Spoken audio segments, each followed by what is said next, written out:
Hello everybody, welcome to G Centric. हम next parameter discuss करने जा रहे हैं। एक्चुअल में एंटेना का पैरामीटर नहीं, बल्कि हम ये समझेंगे एंटेना कोई है पर्टिकुलर, तो उसको समझने के लिए, उसकी अंडरस्टैंडिंग को समझने के लिए टर्मिनोलॉजी होता है एक। और ये जो टर्मिनोलॉजी होती है ये एक डायग्रामेटिकल पैटर्न होता है। What is radiation pattern? और ये रेडिएशन पैटर्न क्या होता है?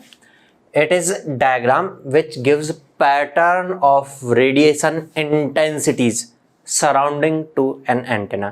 ये कोई एंटेना है, इस एंटेना के आसपास में सराउंडिंग में रेडिएशन इंटेंसिटीज अलग अलग डायरेक्शंस में अगर हम सराउंडिंग में जाएं तो कितनी होगी, कैसी होगी, उसका डायग्रामेटिकल रिप्रेजेंटेशन होता है ये रेडिएशन पैटर्न। दो तरह के रेडिएशन पैटर्न होता है, first is E plane pattern, second H plane pattern. दोनों कैसे एक दूसरे से डिफरेंशिएट करते हैं, क्या होता है, वो समझने के लिए एक बार रेडिएशन इंटेंसिटी को वापस से माइंड में लेकर के आते हैं। हमने समझा था अगर ये कोई एंटेना है और ये एंटेना आइसोट्रोपिक एंटेना है तो हर डायरेक्शंस में सेम रेडिएशंस कर रहा होगा। चलिए ठीक है बात, अगर आप इस डायरेक्शन में जाके बात कर रहे हैं या नीचे इस डायरेक्शन में जाके बात कर रहे हैं, दोनों डायरेक्शंस में रेडिएशन इंटेंसिटीज सेम होंगी। अच्छा, रेडिएशन इंटेंसिटी क्या होती है? रेडिएशन इंटेंसिटी होती है पावर का कितना फ्लो हो रहा है। अगर आप इस एंटेना से इस डायरेक्शन में जाकर के यहां पर देखते हैं तो पावर कितना फ्लो हो रहा है पर यूनिट एरिया नहीं, बल्कि पर यूनिट सॉलिड एंगल। तो इस पॉइंट के अराउंड में सॉलिड एंगल, ये यूनिट सॉलिड एंगल बन रहा है। मान लो सॉलिड एंगल ऐसे कुछ होता था ना, ये इस तरीके से सॉलिड एंगल बन रहा है, यूनिट सॉलिड एंगल। तो इस यूनिट सॉलिड एंगल में से कितना पावर फ्लो हो रहा होगा वो यहां इस पॉइंट पर रेडिएशन इंटेंसिटी होगी। अगर एंटेना आइसोट्रोपिक है तो इस डायरेक्शन के बजाय अगर आप इस डायरेक्शन में भी देखेंगे तो सेम रेडिएशन इंटेंसिटी होगी। अच्छा, इस डायरेक्शन में यहां देखने के बजाय अभी मैंने यहां पे देखा है इस डायरेक्शन में, तो यहां देख रहा हूं मैं इस डायरेक्शन में थोड़ी ज्यादा दूर डिस्टेंस पर जाकर के देखूंगा, तब भी पर यूनिट सॉलिड एंगल ये नहीं होगा। सॉलिड एंगल में ये एरिया नहीं होता, बल्कि सॉलिड एंगल में ये एंगल होता है। तो यूनिट सॉलिड एंगल तो ये होगा इतना। अब ज्यादा बड़ा एरिया हो गया, ज्यादा बड़े एरिया से ज्यादा पावर तो नहीं फ्लो हो रहा होगा, पावर टोटल रेडिएट तो यहीं से हुआ है। जितना पावर, जितने इलेक्ट्रोमैग्नेटिक वेव्स यहाँ से आ रही हैं वही आगे से यहाँ से जा रही होंगी, यहाँ पे एक्स्ट्रा अगल बगल से तो आएंगी नहीं। ठीक है, तो आप कह सकते हो हमारा डिस्टेंस से कोई फर्क नहीं पड़ता रेडिएशन इंटेंसिटी पर। पहले भी हम समझ चुके थे, इसलिए रेडिएशन इंटेंसिटी को हम केवल थीटा और फाई का फंक्शन होता है ऐसा कहते हैं, आर का फंक्शन नहीं होता। ठीक है, अब ध्यान समझिएगा, रेडिएशन इंटेंसिटी को डायग्रामेटिकली हमें पैटर्न कैसा बन रहा है किसी एंटेना के लिए ये शो करना है। आइसोट्रोपिक एंटेना में तो सराउंडिंग में कहीं पर भी चले जाओ सेम रहने वाला है, लेकिन अगर हमारा डायरेक्टिव एंटेना हुआ तो हो सकता है इस वाली डायरेक्शन में रेडिएशन इंटेंसिटीज ज्यादा हो, इस वाली डायरेक्शन में कम हो। तो वो ज्यादा और कम है तो उसको डायग्रामेटिकली हम प्लॉट करेंगे। अच्छा, आप इस डायरेक्शन के बजाय इस डायरेक्शन में गए तो देखिएगा, मान लो हमारी एंटेना की एक्सिस है तो आप पहले जितने एंगल पर थे अब उसके बजाय आप किसी डिफरेंट एंगल पर गए। ये हमारा कोलैटिट्यूड एंगल होता है ना, एक्सिस से इधर उधर जाने पर, तो हमारे थीटा के वेरिएशन की बात किया मैंने यहाँ पे। अगर मैं यहीं पर देखने के बजाय यहाँ देख रहा होता, ठीक है, एंगल यही रहता हमारा, इसी एंगल पर मैं इधर चल करके आ रहा होता, यहाँ देख रहा होता, तो थीटा एंगल तो सेम है लेकिन वेरिएशन किस चीज में हो रहा है? फाई में। तो हम इसके सराउंडिंग में जब हम पॉइंट्स को इधर उधर करेंगे तो थीटा भी वेरी हो सकता है और फाई भी वेरी हो सकता है।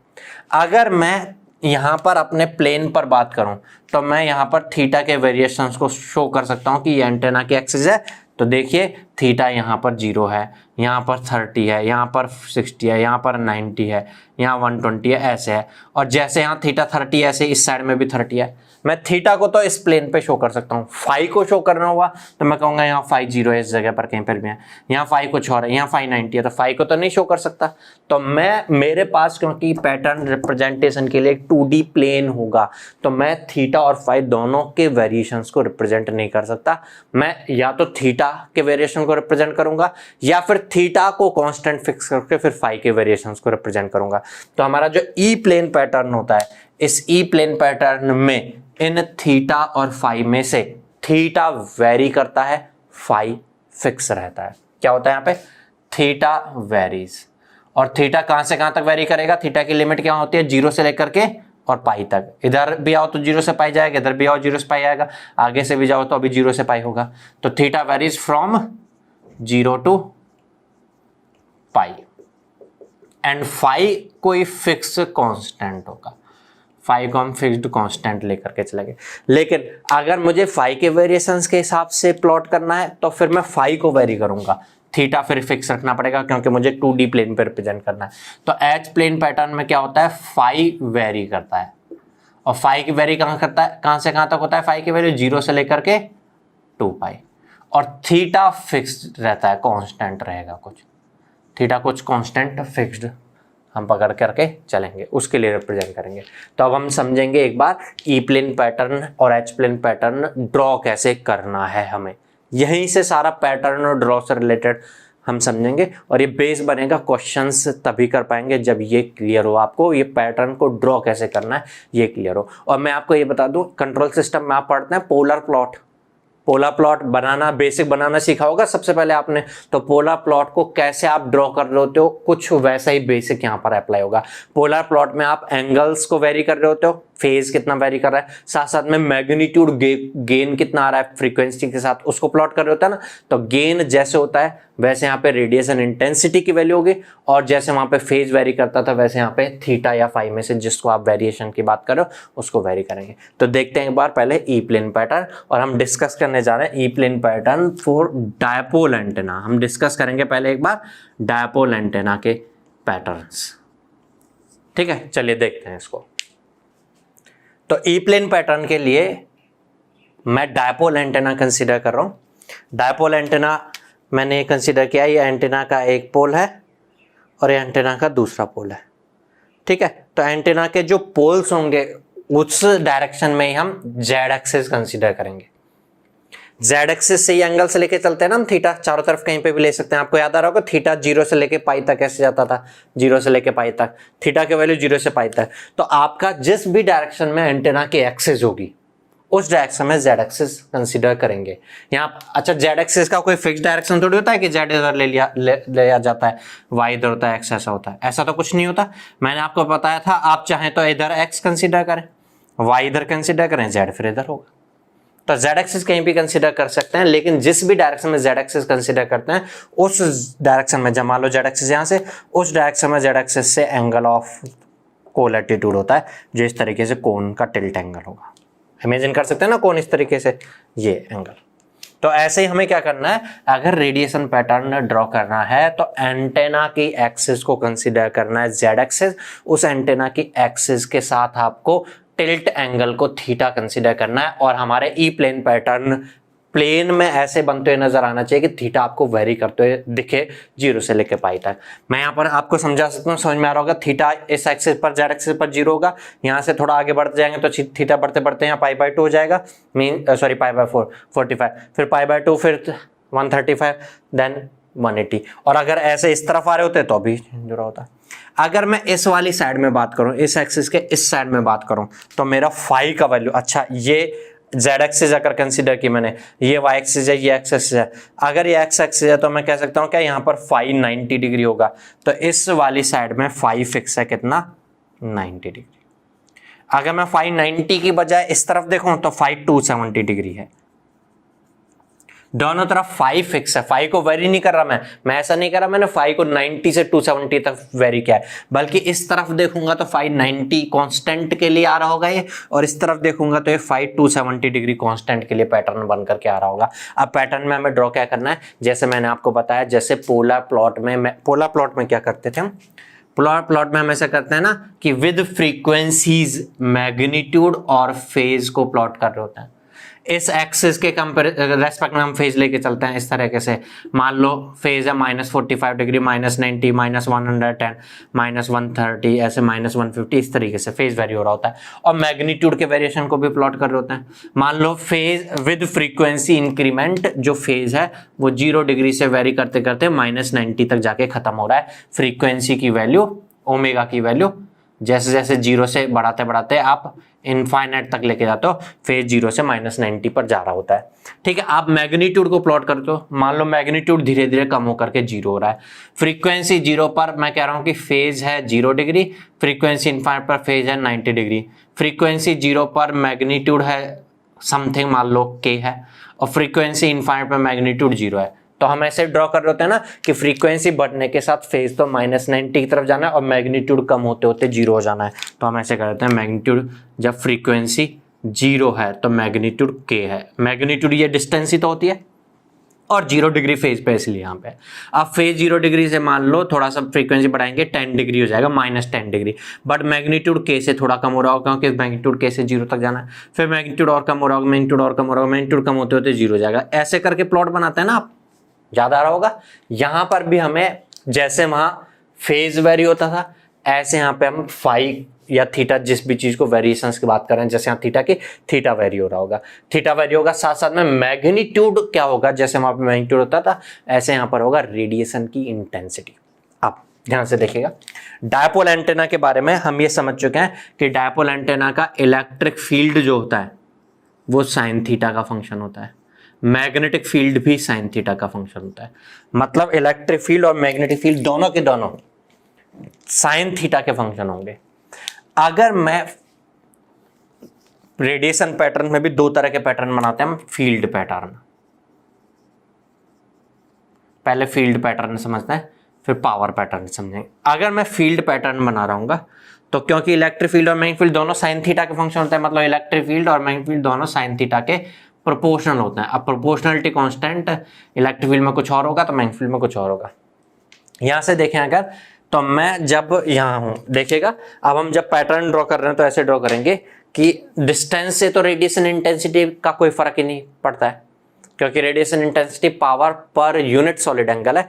मैं यहां से अगर यूनिट सॉलिड एंगल ऐसा कंसीडर कर रहा हूं, ये 1 स्टेरेडियन एंगल है, तो मैं चाहे ज्यादा डिस्टेंस पर हूं या कम डिस्टेंस पर हूं 1 स्टेरेडियन बनेगा तो इतना ही एंगल ना, ठीक है। तो मैं अगर इस जगह पर हूं या इस जगह पर हूं एक ही बात है, पावर जो यहां से आ रही है वो यहां पर भी जा रही होगी, तो डिस्टेंस का तो फंक्शन होगा नहीं।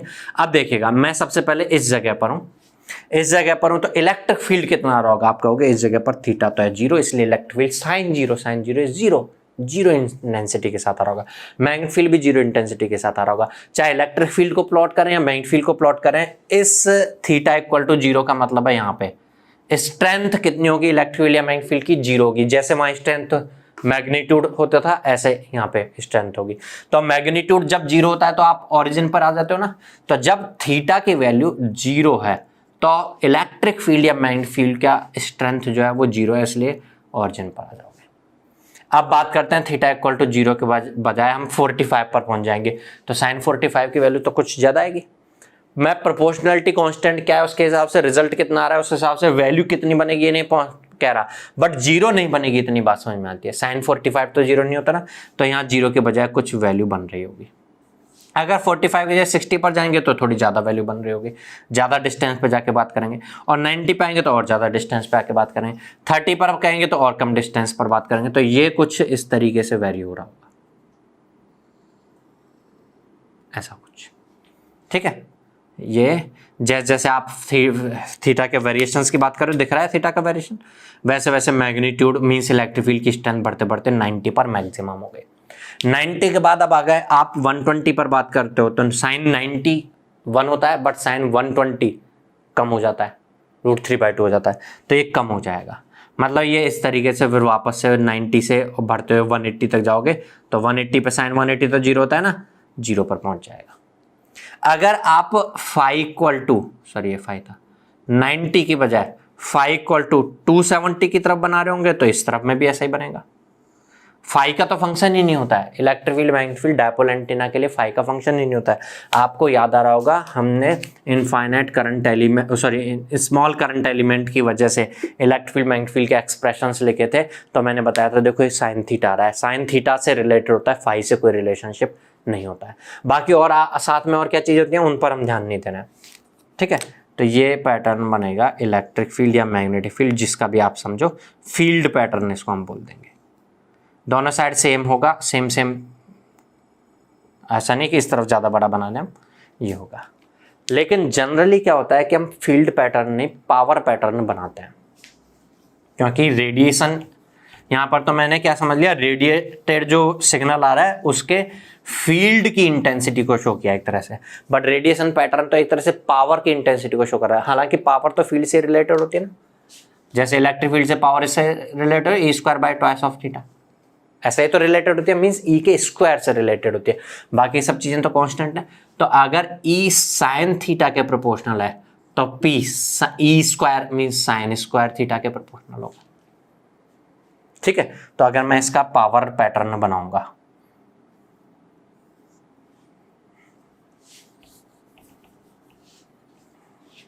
पावर पैटर्न हम समझेंगे, E plane power pattern, E plane pattern समझ रहे हैं हम, पावर पैटर्न, पावर पैटर्न बनाऊंगा तो ध्यान समझिएगा। जब ये जो बनाया मैंने साइन थीटा को प्लॉट नहीं किया है, बल्कि प्रोपोर्शनल टू साइन थीटा को प्लॉट किया है। साइन थीटा की वैल्यू तो मैक्सिमम 1 होती है, लेकिन इसके साथ कुछ मल्टीपल आ रहा है तो ये कुछ भी बन सकती है। बस फर्क ये है कि मल्टीपल में जो आ रही है वो कांस्टेंट चीज होगी। जब ये साइन थीटा 1 बन रहा होगा तो मैक्सिमम आएगा। जब साइन थीटा कुछ और बन रहा होगा, कभी ये 1 से कम भी बन रहा होगा, मान लो k ग्रेटर देन 1 है, 1/k बन रहा होगा कहीं पर, तो रिजल्ट 1 बन रहा होगा। तो ध्यान से देखिएगा, हम यहां पर साइन थीटा के प्रोपोर्शनल जो बना रहे हैं, कभी k साइन थीटा जिसको समझिएगा, उस केस में k की वैल्यू मान लो 2 है, तो साइन थीटा की वैल्यू 1/2 होती है कि नहीं होती, 30 डिग्री पर होती है ना, तो रिजल्ट की वैल्यू 1 आ रही होगी। 30 डिग्री मान लो एंगल है, तो यहां पर रिजल्ट की वैल्यू 1 आ जाएगी।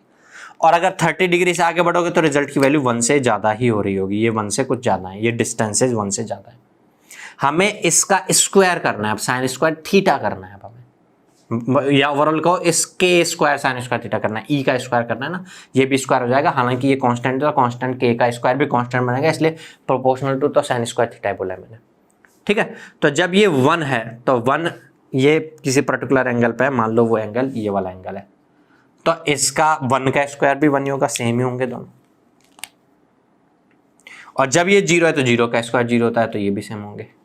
लेकिन जब ये 1 से कम है, थोड़ा सा ये 1 से कम होगा ना, मान लो 0.8 है, 0.8 का स्क्वायर क्या होता है 0.64, और भी कम।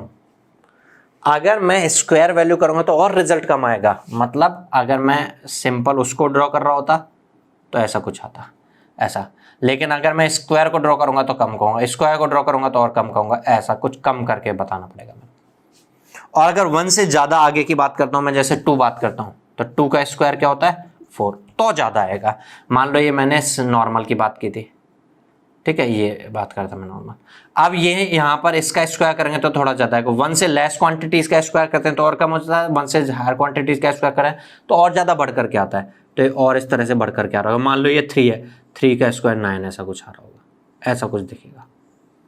और जैसा इस तरफ है सेम, वैसे इस तरफ भी तो दिख रहा है, इस तरफ में भी सेम इस तरीके से ये कुछ इस तरह से बन जाएगा।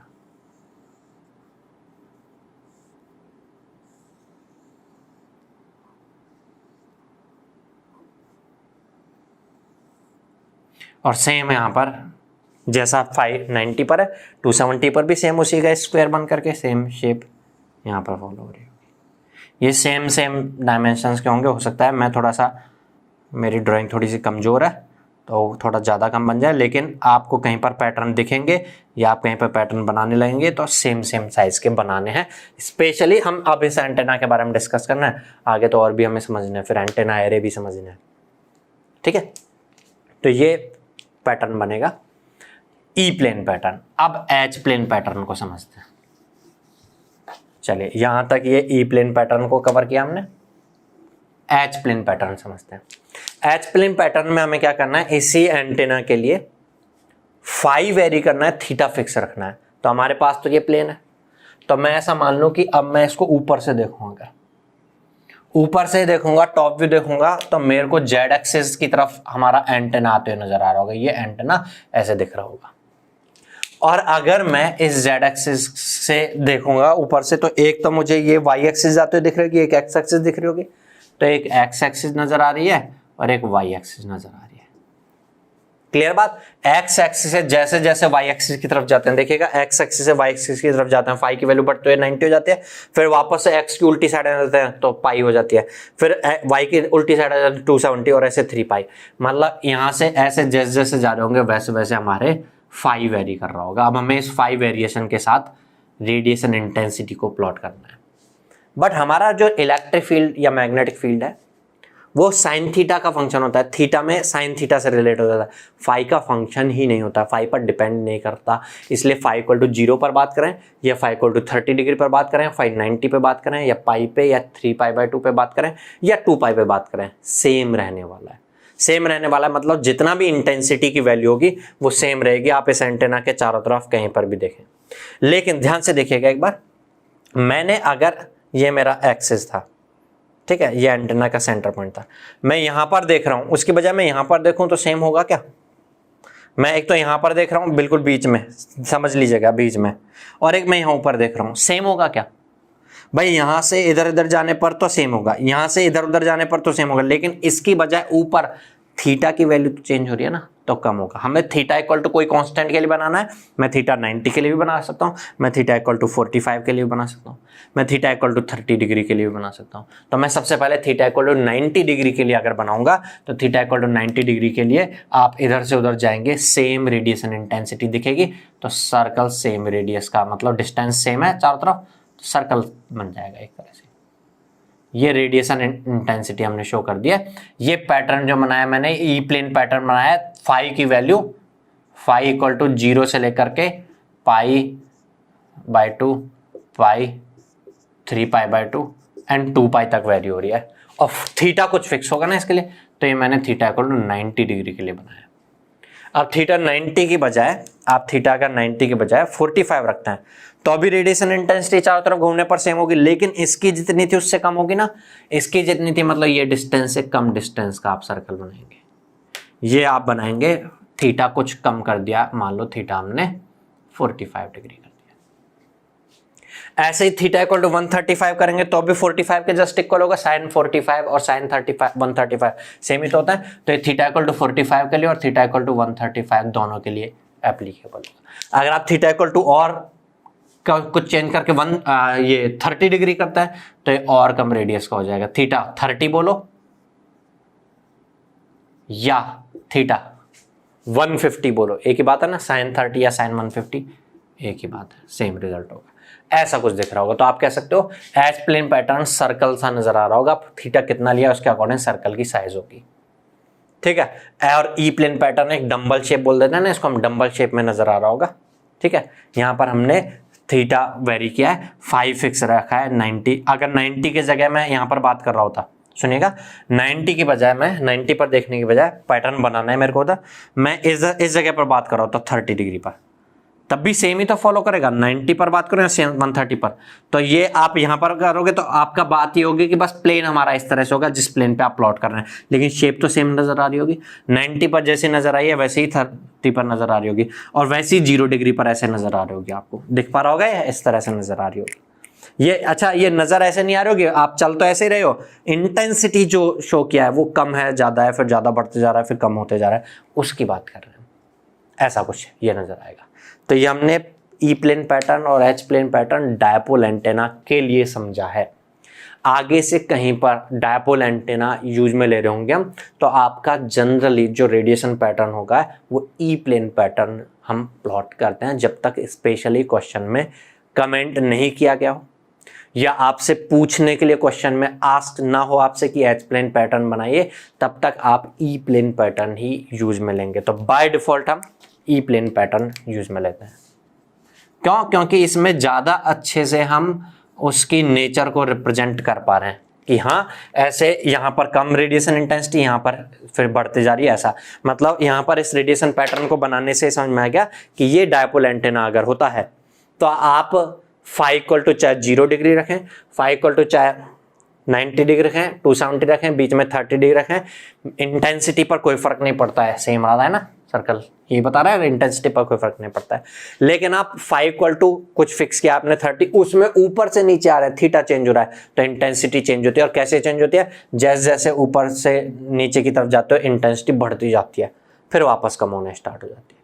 यहाँ पर इंटेंसिटी जो होगी उसकी वजह यहाँ ज़्यादा होगी, यहाँ और ज़्यादा होगी, यहाँ सबसे ज़्यादा होगी, फिर यहाँ कम होने स्टार्ट हो जाए, यहाँ कम होते होते यहाँ बिल्कुल कम होकर के 0 हो जाएगी, यहाँ पर भी 0 थी। क्लियर है? अच्छा, अब यहां से समझ में आ गया कि जो हमारा डायपोल एंटेना है वो इन डायरेक्शंस में 90 डिग्री पर थीटा पर हो ना, इन डायरेक्शंस में मैक्सिमम रेडिएशन इंटेंसिटीज के साथ रेडिएट करता है। ऊपर की तरफ जाओगे या नीचे की तरफ जाओगे रेडिएशन इंटेंसिटी कम होती जाएगी। तो डायपोल एंटेना एक डायरेक्टिव एंटेना है which has more directive gain, maximum directive gain at theta equal to 90 degree. अच्छा, अब क्वेश्चन अराइज होता है, आगे की जो टॉपिक है उसको स्टार्ट करने से पहले क्वेश्चन मैं आपके माइंड में छोड़ करके जा रहा हूं, और चलिए उसका हम यहीं पर समझ लेंगे जिससे अगले में क्लियर ना हो कि हमारा जो एंटेना होता है, एक होता है आइडल एंटेना, आइसोट्रोपिक एंटेना, जो कि हर डायरेक्शन में सेम रेडिएट कर रहा होगा। चलिए एक बार उसी को और समझ लेते हैं, क्वेश्चंस में ये भी यूज में आएगा। मैं रेडिएशन पैटर्न अगर बना रहा हूं for isotropic antenna, isotropic antenna बोले कोई या आइडल एंटेना बोले एक ही बात है, आइसोट्रोपिक एंटेना। तो देखिए कैसे बनाऊंगा मैं, जब तक कोई कुछ ना बोले मैं ई प्लेन पैटर्न बनाने बैठूंगा। चलिए, मेरा अगर एंटेना आइसोट्रोपिक एंटेना का शेप कुछ भी उससे मतलब नहीं है, ऐसा है। मैं जैसे यहां पर मान लेता हूं ये है, मैं थीटा कहीं पर भी जाऊं सेम रेडिएशन इंटेंसिटी होगी ना भाई, थीटा भाई हर डायरेक्शन में सेम रेडिएट करता है तो सेम ही होगी ना, सेम होगी तो मैं इधर से नीचे तक आ रहा हूं सेम इंटेंसिटी होगी, सेम इंटेंसिटी होगी मतलब मैं यहां पर हूं जितना है इंटेंसिटी, यहां पर भी उतनी है, यहां पर भी उतनी है, यहां पर भी उतनी है, तो इस सर्कुलर शेप बनेगी। तो अगर कोई एक आइसोट्रोपिक एलिमेंट का रेडिएशन पैटर्न बनाने को कहेगा तो इस तरीके से सर्कुलर पैटर्न बनेगा। ई प्लेन में भी और एच प्लेन में तो खैर फाई का फंक्शन डायपोल में भी नहीं होता था, तो वहां पर भी सर्कल बनता था। ई प्लेन पैटर्न भी एक सर्कल नजर आएगा, और अगर आप एच प्लेन पैटर्न फाई के वेरिएशन के हिसाब से बनाने लगे तो भी सर्कल नजर आएगा। क्लियर बात? तो ये हमारा आइसोट्रोपिक एलिमेंट का रेडिएशन पैटर्न है। सिंगल आइसोट्रोपिक एलिमेंट का ये रेडिएशन पैटर्न होगा, सिंगल डायपोल एलिमेंट का ये रेडिएशन पैटर्न होगा। डायपोल एलिमेंट एक डायरेक्टिव एलिमेंट है, आइसोट्रोपिक डायरेक्टिव नहीं है, हर डायरेक्शंस में सेम रेडिएट करता है। अब क्वेश्चन ये अराइज होता है जिस क्वेश्चन की मैं बात कर रहा था कि प्रैक्टिकली ये होता है एंटेना डायरेक्टिव। अगर हम वैसे हमारे रिक्वायरमेंट्स की बात करें तो हमारे लिए आइसोट्रोपिक एंटेना अगर कोई है वो ज़्यादा अच्छा होगा, या ये डायरेक्टिव एंटेना हो ये ज़्यादा अच्छा होगा। तो इसको एग्जाम्पल से सीधे सीधे बताता हूँ मैं बना के। देखिए, आप मान लो एक मोबाइल ऑपरेटर कंपनी है या कोई मोबाइल कंपनी है, आप उसका टावर इंस्टॉलेशन का कॉन्ट्रैक्ट लेते हैं कि भाई एयरटेल है तो चल ये रीजन है, ये वाला जो गांव है या ये वाला जो कस्बा है या ये वाला जो सिटी है, इस सिटी का मैं कॉन्ट्रैक्ट लेता हूँ, टावर इंस्टॉलेशंस मैं करूँगा। आप टावर इंस्टॉलेशन करने लगते हैं। क्या किसी गांव में, क्या किसी शहर में, क्या किसी कस्बे में ऐसा होता है क्या कि हर तरफ हर डायरेक्शंस में सेम नंबर ऑफ यूजर्स हों? या अगर ऐसा है भी तो क्या आप टावर में इंस्टॉल कर रहे होते हैं एंटेना, तो यूजर्स नीचे जितने होते हैं ऊपर भी बसे होते हैं क्या, कि हवाई जहाज में उड़ने वाले यूजर्स भी तो हैं? ऐसा थोड़ी बात करोगे आप। यूजर जो होते हैं वो तो नीचे की डायरेक्शंस में होता है ना। अगर आपने आइसोट्रोपिक एंटेना लगाया तो रेडिएशंस इधर भी हो रहे होंगे चारों तरफ, वो यूजफुल नहीं है, वो वेस्टेज हैं। जो केवल यूजर्स हैं वो तो भाई टावर जो लगा होता है वो थोड़ा ऊपर जाके लगा होता है ना, इसलिए मैं एग्जांपल ले लेके बात कर रहा हूँ। जो यूजर्स होते हैं वो तो इस तरह से नीचे की तरफ बसे होते हैं ना, तो इसलिए रेडिएशंस उनकी तरफ होना चाहिए। मतलब यहाँ जो वेस्टेज हो रहा है उसको सेव करके बढ़ा देना चाहिए इन डायरेक्शंस में, मींस डायरेक्टिव होना चाहिए आपका एंटेना। और डायरेक्टिव भी ऐसा ना हो कि होना चाहिए कि डायरेक्टिव गेन जो होना चाहिए वो इस डायरेक्शन में हाईएस्ट हो, ज्यादा से ज्यादा हो, क्योंकि यूजर इधर बसे हुए हैं। ठीक है। दूसरी चीज हो सकता है कि चलो आप इस एग्जांपल को तो समझ ही गए, एक दूसरा एग्जांपल और देखता हूं कि मान लो एक हाईवे है, एक तो है गांव की सड़क और एक है हाईवे। हाईवे के अगल बगल में तो खाली होता है सब कुछ, या थोड़े थोड़े डिस्टेंस तक एक दो घर वगैरह या ढाबे वगैरह बने होते हैं, बाकी दूर दूर तक जंगल होते हैं या फिर खेत पड़े होते हैं। तो वहां तो कोई यूजर्स नहीं होते हैं। जो आसपास में हाईवे और आसपास में थोड़ी डिस्टेंस 100-150 मीटर तक ही लोग होंगे, यूजर्स होंगे। तो आप एंटेना जो हाईवे पर एंटेना इंस्टॉल तो करोगे ही करोगे, क्योंकि आपके जो यूजर्स हैं जो आपसे सर्विस ले रहे हैं वो ट्रेवल तो करती हैं हाईवे पर, बस में बैठ के जाते हैं, अपनी कार से जा रहे होते हैं, अपनी बाइक से ट्रेवल कर रहे होते हैं। अगर उन तक सिग्नल नहीं पहुंचेगा तो वो दूसरे का कनेक्शन ले लेंगे। तो आप जो एंटेना इंस्टॉल करेंगे हाईवेज पर, वो ऐसा इंस्टॉल करेंगे ना कि हाईवे के आड़ोस पड़ोस की थोड़ी सी डिस्टेंस तक ही रेडिएशंस करे, बाकी अगल बगल की में पार्ट में अगर रेडिएशन कर रहा होगा तो वो वेस्टेज होगा। तो आप डायरेक्टिविटी अच्छी हो ऐसा चाहेंगे। तो नेक्स्ट हम टॉपिक डिस्कस करने वाले हैं एंटेना एरे। अच्छा, एक चीज़ थोड़ा सा अपडेट, अभी जस्ट आज ही आपके सामने ये लेक्चर कब तक आएगा वो मेरे को नहीं पता, लेकिन आज ही गेट का नया सिलेबस अपडेट हुआ है, ठीक है। और नए सिलेबस में एंटेना के काफ़ी कुछ टर्मिनोलॉजी जो पहले लिखी होती थी 2020 गेट 2020 तक में, वो टर्मिनोलॉजीज मिस कर दी हैं। अब सिंपल लिखा हुआ है dipole antenna, antenna array. Antenna array क्या होता है आप समझना। एंटेना एरे है जब हम डायरेक्टिविटी बढ़ाने के लिए एक सिंगल डायपोल के बजाय इसके साथ इसके सपोर्ट में कुछ और लगाएं तो वो मिलजुल करके बनता है एंटेना एरे। अब नेक्स्ट लेक्चर में और ढंग से डिस्कस करने वाला हूं, मैं यहाँ पे इसलिए बता दे रहा हूँ बस कि सिलेबस में एंटेना एरे लिखा हुआ है। अब आप ये सोचेंगे एंटेना एरे लिखा हुआ है तो radiation pattern, radiation intensities, directivity, ये सब क्यों पढ़ लिया हमने। अब भाई मैंने तो मुझे जो सिलेबस अपडेट हुआ है वो तो आज हुआ है, तो मुझे वैसे भी पढ़ाना ही था, मुझे तो करना ही था, ठीक है। आप छोड़ करके बेवकूफ़ी मत कर लेना, क्योंकि एंटेना एरे का मतलब है एरे में आप डायरेक्टिविटी, रेडिएशन पैटर्न ये सब प्लॉट करेंगे तो वो तभी तो करेंगे जब आपको बेसिक्स पता हो। तो वो टर्म्स हटा लें इसका मतलब ये नहीं है कि हट गया। अब मैं आपको एक चीज़ बता दूं, 2015 से पहले, 2015 में भी सिलेबस रिवाइज हुआ था, उससे पहले भी एंटेना में जो अब जो सिलेबस लिखा है ना वो लिखा होता था, लेकिन क्वेश्चन सारे आते थे। मतलब अगर लिख दे रहा है कोई बेसिक डायपोल एंटेना, तो डायपोल एंटेना का मतलब सब कुछ है, ये नहीं कोई डायपोल एंटेना की डेफिनेशन थोड़ी पूछेगा आपको, सारी चीजें पूछेगा ना, ठीक है।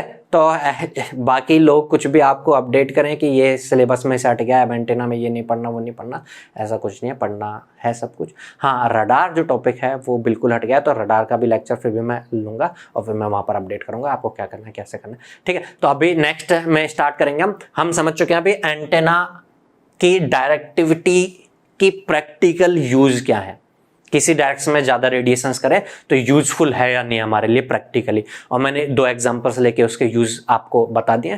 तो हम अगर एक एंटेना एलिमेंट के साथ और भी कुछ एलिमेंट्स प्लेस कर दें तो उसको हम बोलते हैं एंटेना एरे, और ये सब इसलिए करते हैं डायरेक्टिविटी बढ़ाने के लिए। यूज क्या है डायरेक्टिविटी का वो समझ में आ गया है। तो नेक्स्ट लेक्चर में हम डिस्कस करेंगे एंटेना एरेज, एंटेना एरे किस किस तरीके के होते हैं और फिर उनसे डायरेक्टिविटी कैसे बढ़ती है, उनके अलग अलग केसेस के पैटर्न बना करके हम समझेंगे। भाई मेरे को इस पैटर्न से समझ में आ रहा है ना कि इस वाले डायरेक्शन में डायरेक्टिविटी अच्छी है इसकी, ज़्यादा रेडिएशन इंटेंसिटी के साथ, तो पैटर्न बना के सब क्लियर होगा कौन सी डायरेक्शन में ज़्यादा रेडिएशन आ गए क्या हो गए, और फिर उन पैटर्न से रिलेटेड भी कुछ टर्मिनोलॉजीज हैं, उन टर्मिनोलॉजीज को क्योंकि क्वेश्चन में वो लिखी हो सकती हैं हम समझेंगे, ठीक है। और कुछ प्रीवियस क्वेश्चंस कुछ थोड़े बहुत करेंगे, हालांकि अब आपको थोड़ा सा मैं भी कुछ नहीं कह सकता कि क्योंकि अभी सिलेबस चेंज हुआ है तो केवल एरे से रिलेटेड क्वेश्चंस ही आएंगे। मतलब एरे तो खैर सिलेबस में ही, तो बाकी बेसिक से रिलेटेड क्वेश्चन आएंगे कि नहीं आएंगे। मतलब मैं बाकी लोगों की तरह गारंटी नहीं कह सकता कि ये आएगा कि नहीं आएगा, मैं किसी को कुछ नहीं पता।